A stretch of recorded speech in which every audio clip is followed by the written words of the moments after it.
आज हम बात करेंगे एमेटोफोबिया के बारे में, यानी ओवरवेलमिंग मतलब intense anxiety pertaining to vomiting.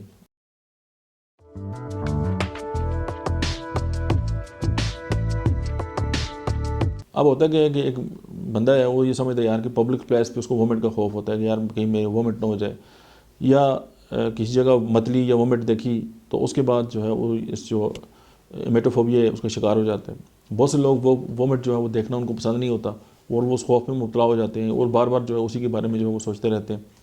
और हालांकि उनकी इर्द गिर्द की जो इन्वायरमेंट होती है बड़ी साफ़ सुथरी होती है और ना ही कोई बंदा और उल्टी जो है वो कर रहा होता है। तो ये सोच सोच कर जब वो ख़ुद को बेचैन करते हैं या उन पर कोई पैनिक अटैक आता है तो फिर हम कहते हैं कि जी एमेटोफोबिया जो है वो हो गया है। तो इसकी the one and only medicine Laxis. Thank you very much.